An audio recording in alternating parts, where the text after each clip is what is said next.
Assalamualaikum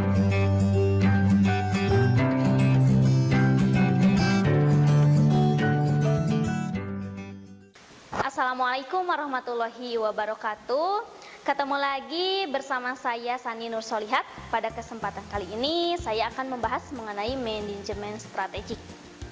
Untuk pengertian manajemen strategi sendiri yang saya rangkum dari buku Strategic Management karya Nicholas S. Majlub dan Arnoldo C. Hacks, manajemen strategis bisa dimaknai sebagai cara memandu perusahaan untuk mencapai sejumlah sasaran, mulai dari nilai dan tanggung jawab korporasi, kapabilitas manajerial, hingga sistem administrasi yang berkaitan dengan pengambilan keputusan strategis dan operasional di berbagai tingkat hierarki.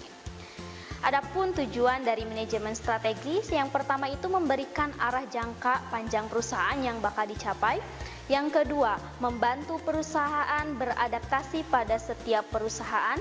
Yang ketiga, membuat kinerja perusahaan menjadi lebih efektif. Yang keempat, mengaplikasikan dan mengevaluasi strategi yang disepakati dengan efektif dan efisien. Yang kelima, membuat strategi baru untuk menyesuaikan dengan perkembangan lingkungan eksternal. Yang keenam, meninjau ulang kelebihan dan kelemahan serta mencermati peluang dan ancaman bisnis perusahaan. Dan yang terakhir merupakan berinovasi pada produk dan layanan sehingga selalu disukai oleh konsumen. Pada proses manajemen strategis meliputi 3 tahap. Yang pertama ada tahap formulasi, yang kedua tahap implementasi, dan yang ketiga adalah tahap evaluasi.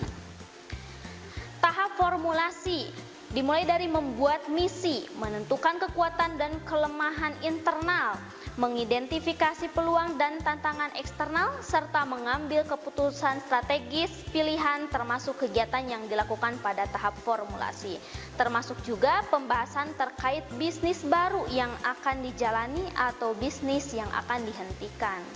Pada tahap implementasi, tahap ini Anda harus menentukan sasaran tujuan, mengelola kebijakan dan semua sumber daya, serta memotivasi pegawai, membangun kultur yang mendukung strategi dan menciptakan struktur organisasi yang efektif pun termasuk ke dalam tahap implementasi.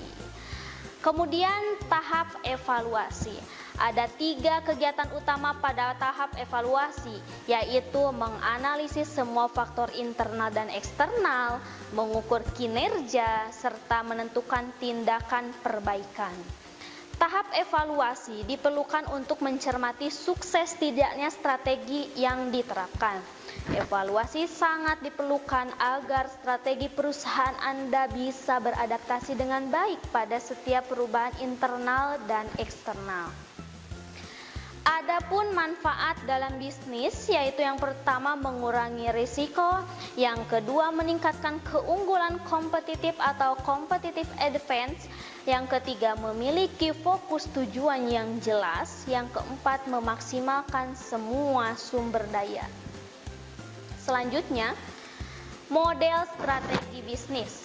Model manajemen strategi yang pertama analisis dan diagnosis. Pada tahap ini terdiri dari aktivitas menentukan masalah dan peluang lingkungan, kekuatan serta kelemahan internal. Yang kedua, pemilihan, yaitu mendorong penyelesaian alternatif terhadap masalah, menilai penyelesaiannya dan memilih yang terbaik. Yang ketiga, pelaksanaan, membuat atur strategi berjalan dengan baik dengan membangun struktur untuk mendukung strategi dan mengembangkan rencana serta kebijakan yang tepat. Dan yang keempat, evaluasi, yaitu umpan balik mengenai pelaksanaan strategi dan mengambil langkah-langkah koreksi.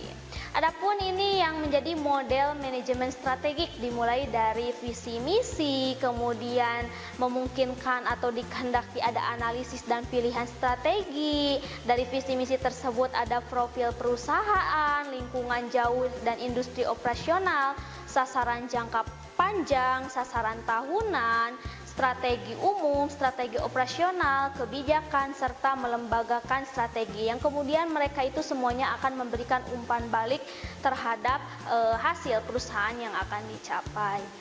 Untuk selanjutnya, manfaat manajemen strategi. Yang pertama ada manfaat finansial.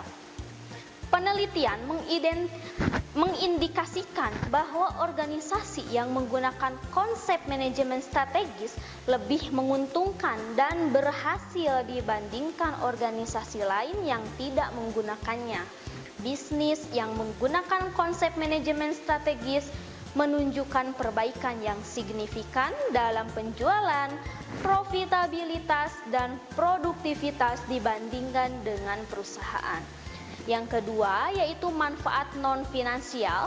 Manajemen strategis juga menawarkan manfaat yang nyata lainnya seperti meningkatnya kesadaran atas ancaman eksternal, pemahaman yang lebih baik atas strategi pesaing, meningkat produktivitas karyawan, serta mengurangi keengganan untuk berubah dan pengertian yang lebih baik.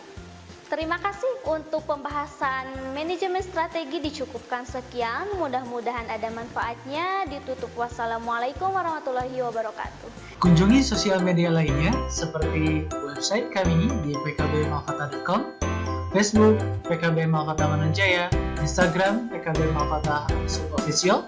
Dan terima kasih telah klik video ini. Jangan lupa like, comment, share, dan subscribe untuk menunjukkan dukungan kamu terhadap channel ini. Enjoy the video, PKB Malkata.